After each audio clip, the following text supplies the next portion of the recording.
여러분 안녕하십니까? 뉴스투데이 강원입니다. 2026년 오색 케이블카 개통을 준비한다며 양양군 공무원들이 수천만 원을 들여 유럽으로 해외 연수를 갔다 왔는데요. 여기에 사실상 퇴직을 3개월 앞둔 공무원도 포함됐던 것으로 드러났습니다. 이준호 기자가 단독 취재했습니다. 설악산 오색지구부터 대천봉 근처 봉우리까지 3.3km 구간에 설치될 오색 케이블카. 환경 파괴와 수익성 논란으로 40년 넘게 지지부진하다 지난해 환경 피해를 줄이는 것을 전제로 사업이 조건부 통과됐습니다. 사업이 급물살을 타자 지난달 양양군과 의회 관계자들도 유럽으로 케이블카 관광지 연수를 다녀왔습니다. 그런데 대부분 공개되는 연수 보고서가 비공개 처리되어 있었습니다. 정보 공개 청구를 해 연수 일정을 확인해봤습니다. 오스트리아와 스위스 등 유럽 케이블카 회사와 관광지 이름이 나와 있고 기관 방문으로 적혀 있습니다. 어떤 관계자를 만났는지 물었습니다. 저희가 어떻게 서로 얘기가 잘 안 돼서 그쪽 직원들을 만나지 못했어요. 회사 앞에 케이블카 모양이 이렇게 돼 있거든요. 네, 그거 보고 그리고 지자체에 오진 않고. 시찰단은 지자체 관계자도 케이블카 운영사 관계자도 만나지 못했습니다. 결국 질문은 케이블카 현장 운영 인력에게 물어봤습니다. 현지 가이드 분이 계셔서 거기 계시는 분들한테 제가 궁금하고 여쭤보고. 연수에는 군수와 군의회 의장을 비롯해 간부급 공무원이 대부분이었습니다. 그런데 이 중 복지정책과장이 사실상 퇴직인 공로연수를 3개월 앞둔 상태였습니다. 오색 케이블카 착공은 2년 뒤에 이뤄집니다. 해당 공무원에게 입장을 물어봤습니다. 말씀드릴 건 없는 것 같아요. 하지만 지자체 세출 기준에는 단순 시찰을 지향하고 특히 퇴직을 앞둔 공무원의 선심성 국외 여행은 허용되지 않는다고 나와 있습니다. 공무국외 출장 심사가 있었는데 왜 아무런 문제 제기가 없었을까? 심사위원 5명 중 4명은 양양군 공무원이었고 아무런 지적 없이 만장일치로 출장을 승인했습니다. 회의도 없이 서면으로만 심사가 이루어졌습니다. 면밀하게 좀 분석을 하고 조사를 해서 들어와야 하는데 그냥 놀러 간 거잖아요. 이걸 누가 인정하겠습니까? 국민들이. 해외 연수에는 5천만 원 가까운 예산이 들었습니다. 양양군은 퇴직할 공무원을 보낸 데 대해 퇴직을 앞뒀지만 해외 연수 경험을 다른 공무원들과 공유할 수 있다고 해명했습니다. MBC 뉴스 이준호입니다. 춘천시는 민선 7기 전임 시장 시절 고급 호텔을 짓겠다며 이른바 마리나 사업을 추진했습니다. 그런데 지난해 사업자 선정 과정에서 석연치 않은 점들이 발견되면서 경찰 수사가 시작됐는데요. 최근 참고인 신분이던 춘천시 고위 간부가 피의자 신분으로 압수수색을 받은 사실이 확인됐습니다. 이승현 기자가 취재했습니다. 민선 8기 육동한 시장 취임 이후 더 레이크 춘천 복합리조트 사업으로 명칭이 바뀐 의하무 호텔 마리나 조성 사업.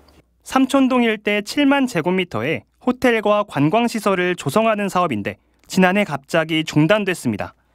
경찰이 우선 협상 대상자 중 일부 업체가 수백억 원대 잔고를 위조한 정황을 파악했기 때문입니다. 당시 경찰은 이 업체에 대해 압수수색을 벌이고 업체 대표 등 3명을 사문서 위조와 업무방해 등의 혐의로 입건하면서 춘천시에는 수사 협조를 요청했습니다.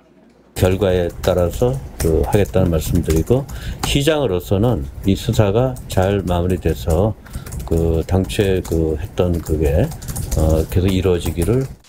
이때까지만 해도 참고인으로 조사를 받았던 춘천시 고위 간부가 최근 피의자 신분으로 전환된 사실이 확인됐습니다. 수사가 시작된 지 1년여 만입니다. 경찰은 이 고위 간부가 마리나 사업자 선정 과정에 부당하게 개입한 정황을 포착하고 지난 2일 3시간가량 압수수색을 진행해 휴대전화와 관련 서류를 확보했습니다. 이에 대해 경찰은 수사 중이라 자세한 내용은 말하기 어렵다면서도 춘천시 간부 공무원이 마리나 사업자 선정에 개입한 정황이 있어 압수수색을 진행했다고 밝혔습니다. 경찰은 확보한 자료를 통해 간부 공무원이 사업자 선정에 개입했는지 여부를 파악할 계획입니다. 전임 시장 때 시작된 마리나 사업에 대한 경찰 수사가 현재 민선 8기 고위 간부로까지 이어지면서 수사가 어디로 향할지 주목됩니다. MBC 뉴스 이승현입니다. 지난해 MBC의 단독 보도로 드러난 평창군 공무원 뇌물수수 사건. 이미 상하수도 사업소 관련 공무원 2명이 구속됐는데요.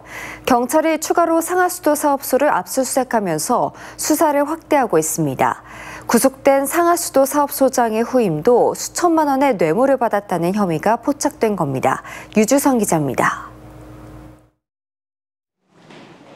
어제 오후 평창군 상하수도 사업소. 파란 박스를 든 경찰들이 사무실로 진입합니다. 사무실 책상에는 경찰이 요구한 자료들이 산처럼 쌓여 있습니다. 경찰은 자료를 압수수색 목록과 대조한 뒤 박스에 담습니다. 지난해 원주 MBC 단독 보도로 드러난 평창군 상하수도 사업소 소속 공무원들의 뇌물수수 사건과 관련해 추가 압수수색이 이뤄진 겁니다.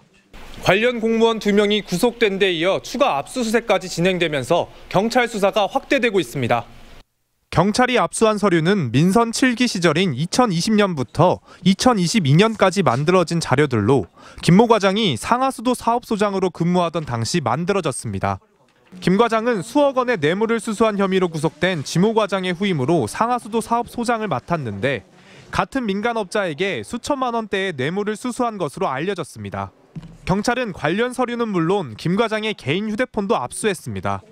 평창군은 전임 군수 시절의 비리 수사로 현안 사업이 차질을 빚지 않을까 노심초사하고 있습니다. 지금 휴대폰이 안 돼서 휴대폰도 가져가셨죠? 휴대폰이 없으니까 지금 안 됩니다. 휴대폰이 없어서 저희도 지금 연락이 안 돼요. 앞서 2명이 같은 혐의로 구속된 데다 뇌물을 제공한 민간업자가 범행 일체를 자백한 상황입니다. 경찰은 추가 압수수색에서 확보한 자료를 검토한 뒤 김 과장에 대한 구속영장 신청 여부를 결정할 것으로 전해졌습니다. MBC 뉴스 유주성입니다. 한국은행 강원본부는 열악한 산업구조와 영세한 기업 규모 등으로 양질의 일자리가 부족하고 저숙련 근로자가 많은 탓에 강원 지역의 고용의 질이 전국에서 가장 취약하다고 평가했습니다. 특히 공공 노인 일자리가 급증했고 소상공인 부담도 증가해 초단시간 근로자가 크게 늘어났는데 향후 경기 부진이 계속되면 고용시장에 미치는 충격이 더 크게 나타날 수 있다고 진단했습니다. 해결 방법으로는 실버 산업 육성과 자영업자의 고용보험 가입 지원 확대, 첨단 제조산업 유치 등을 제안했습니다. 강원특별법 2차 개정안 시행을 앞두고 강원도가 환경, 산림, 군사, 농업 등 4대 규제 개선에 속도를 냅니다. 강원도 특성을 반영한 환경 영향평가 협의를 위해 전문 검토기관으로 강원연구원을 지정고시하고 산림 분야에서는 제1호 산림이용지구로 고성통일전망대 생태안보관광지를 지정하기 위해 지능지구 개발계획을 수립했습니다. 또 농촌활력촉진지구 지정을 위해 시군개발 계획조사를 검토하는 한편 군사시설 보호구역 변경 해제 대상지 수요를 조사하고 있습니다. 유독 겨울이 긴 곳이죠. 우리나라의 최북단 야생화들은 이제 꽃망울을 드러내며 가장 늦은 봄을 맞았습니다. 사람의 발길이 닿지 않는 시간 동안 군락을 이룬 희귀식물들과 북한의 고유 식물들까지 봄비를 맞은 DMZ 식물원을 이송미 기자가 다녀왔습니다. 봄비를 머금은 초록색 줄기 위로 노란빛의 꽃망울이 자태를 뽐내고 있습니다. 선명한 꽃잎에 독성을 품고 있는 동이나물입니다. 바로 옆에서는 색은 같지만 생김새는 다른 꽃들이 군락을 이루고 있습니다. 해발 600m가 넘는 고지대에서만 볼 수 있는 노란 제비꽃입니다. 우리나라 최북단에 있는 DMZ 자생식물원에선 보통 꽃이 지는 4월이 되어야 야생화들이 모습을 드러냅니다. 들바람꽃과 얼레지꽃 등 북방계 식물과 계곡 주변에서 희귀하게 자라는 멸종위기종인 모대미풀도 볼 수 있습니다. 해발 700m의 위치에 있어서 보통은 4월 말에서 5월 말까지가 가장 아름답습니다. 이곳에서 자라는 식물은 모두 1,100여 종. 8헥타르 규모 9개 야외 전시관을 갖추고 있는데 식물이 원래 살던 자생지를 재현해냈습니다. 특히 고지대에 위치해 있어 북방계 식물 연구의 최적지로 평가받고 있습니다. 북한 지역 산림을 복원하기 위해 만주와 러시아에서 갖고 온 80여 종의 북한 식물도 다음 달에 꽃망울을 터뜨립니다. 저희는 현지의 보존이 중요한 기능이기 때문에 그런 북한 식물들을 도입해서 이제 저희가 어떤 기후라든지 이런 환경 조건들을 맞춰서 현지 외에서 보존하는 사업들을 진행하고 있습니다. 봄 야생화 전시에 이어 북한 식물 전시는 다음 달부터 한 달 동안만 일반인에게 공개될 예정입니다. MBC 뉴스 이송미입니다. 바다를 바라보며 해안 단구의 절경도 즐길 수 있는 강릉 정동 심곡 바다부채길이 정동항까지 연장됐습니다. 그동안 가파른 계단 때문에 힘들었던 구간 대신 계단이 없이 편안하게 걸을 수 있는 구간으로 대체돼 남녀노소 누구나 즐길 수 있습니다. 홍한표 기자가 보도합니다. 지난 2019년 조성된 강릉 정동 심곡 바다부채길은 해안 단구의 절경과 드넓은 바다를 볼 수 있어 강릉의 대표 관광 코스로 급부상했습니다. 230만 년의 지각 변동을 관찰할 수 있는 우리나라 유일의 해안 단구길로 천연기념물 제437호로도 지정됐습니다. 투구바위, 부채바위, 거북바위 등 천혜의 자연 경관 사이로 하늘길과 전망타워 등이 있어 인간과 자연의 합일마저 느껴집니다. 연 평균 20만 명이 다녀갔고 방탄소년단 멤버도 이곳을 찾아 명성을 이어가고 있습니다. 다만 그동안 인근 리조트 주차장으로 이어진 가파른 계단길은 성인들조차 오르기 힘든 난코스였습니다. 하늘에서 바라본 바다 부채길이 절벽을 따라 더욱 곱고 길게 뻗었습니다. 기존 코스에서 640m를 확장해 정동항까지 이어지며 숨통이 트일 정도로 전체 코스가 3.01km로 늘었습니다. 바다를 보면서 걷는 길이 너무 시원하고 공기도 너무 좋고 너무 좋았어요. 굉장히 잘 해놓으신 것 같아요. 숨가쁘게 이어지던 기존 일부 구간은 이제 계단 하나 없어 휠체어 이용자도 다닐 수 있습니다. 특히 새로 증설한 640m 구간은 계단이 없어서 어르신들, 장애인들 또 어린이들이 이용하기 아주 쉽게 건설되었습니다. 또 인근 정동진 모래시계공원 횟집단지 정동진역과도 직접 연결돼 지역 상권 활성화도 기대됩니다. 심곡 매표소는 그대로 운영되고 기존 리조트 주차장에 마련된 정동 매표소는 정동항으로 이전되며 주차장은 모두 9곳에 마련돼 더욱 편하게 바다 부채길을 즐길 수 있습니다. MBC 뉴스 홍한표입니다.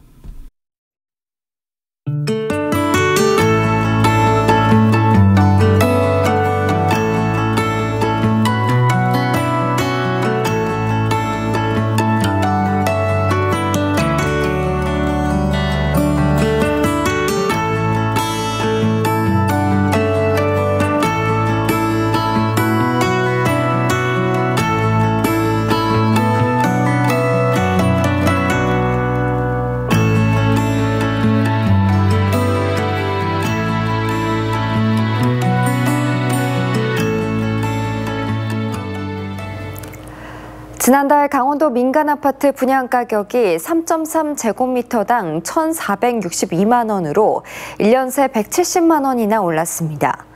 주택도시보증공사는 지난해 3월 1,293만 원이었던 3.3제곱미터당 분양가가 1년 만에 13%가량 상승했다고 밝혔습니다. 2014년 평균 분양가격을 기준으로 하는 분양가격 지수는 230.4를 기록했는데 강원 지역 아파트 분양가격이 10년 전보다 2.3배 이상 올랐다는 뜻으로 상승폭이 대구에 이어 전국 최고 수준을 기록했습니다. 강원도와 홍천군이 주식회사 세안레저산업과 홍천 샤인데일 관광단지 조성 투자 협약을 맺었습니다. 홍천군 서면 동막리에 242만 제곱미터 규모로 추진되는 샤인데일 관광단지는 기존 운영 중인 골프장에 5,673억 원을 투입해 숙박과 문화, 체육시설을 추가로 설치하는 사업입니다. 강원도는 이번 협약을 통해 5천 명 이상의 직접 간접적인 고용 효과가 1조 797억 원의 경제 효과가 창출될 것으로 예상하고 있습니다. 강원도교육청이 더자람 늘봄센터 1호점 개소식을 원주기업도시 센텀뷰에서 열었습니다. 한 교실에 20명씩 6개 교실로 구성된 더 잘함 늘봄센터는 경동대와 업무 협약을 통해 원주 기업도시 내 샘마루초와 섬강초의 돌봄 대기 수요를 해소하기 위해 지난해 8월부터 준비하기 시작했습니다. 교육청인 사회복지 관련 학과 학생과 졸업생을 채용해 돌봄 인력의 전문성을 지속적으로 확보할 예정입니다. 강원도의 장애인 편의시설 설치율이 전국 최하위 수준에 머물렀습니다. 보건복지부가 장애인 편의시설 설치 현황을 조사한 결과 전국 장애인 편의시설 설치율은 2018년 조사 때보다 9%포인트 상승한 89.2%를 기록했습니다. 강원 지역은 설치율이 6%포인트 올라 85.1%를 기록했지만 전남에 이어 두 번째로 낮아 최하위를 겨우 면했습니다.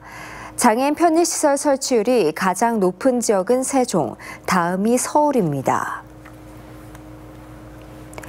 원주역의 택시 기사들을 위한 쉼터가 마련돼 운영에 들어갔습니다. 35제곱미터 규모의 택시 쉼터는 안마 의자와 TV, 혈압계 등의 편의시설을 갖추고 장시간 대기하는 택시 기사들이 피로를 풀 수 있도록 마련됐습니다. 쉼터 운영 시간은 오전 7시부터 밤 10시까지며 택시 기사들은 누구나 자유롭게 이용할 수 있습니다. 원주시는 7월 운영을 목표로 학성동 옛 원주역에 택시 쉼터를 추가로 조성하는 등 쉼터를 지속적으로 늘려가겠다는 방침입니다. 강릉시가 2개월 연속 주택도시 보증공사의 미분양 관리지역으로 지정됐습니다. 이번 적용 기간은 다음 달 9일까지로 강릉시는 미분양 주택수가 1000가구 이상이고 미분양 증가 속도가 빠르거나 기존의 미분양 물량이 해소되지 않는 등 3가지 지정 요건 모두에 포함됐습니다. 관리지역에 포함이 되면 분양 보증 발급 전에 사전 심사를 받아야 하는 등 신규 분양 잣대가 더 까다로워집니다. DMZ 평화 관광지인 양구군 두타연 출입이 오늘부터 민간인에게 허용됩니다. 두타연은 열목어와 사냥 등 다양한 종류의 멸종위기 야생생물을 볼 수 있는 DMZ 자연생태 관광구역으로 금강산 가는 길 안내소부터 두타연 폭포까지 이어지는 코스로 운영됩니다. 출입은 하루 6번씩 최대 400명까지 가능하고 방문일 2주 전까지 양구 문화관광 홈페이지를 통해 사전 예약하면 됩니다. 네, 이상으로 뉴스를 마칩니다. 시청해주신 여러분 고맙습니다.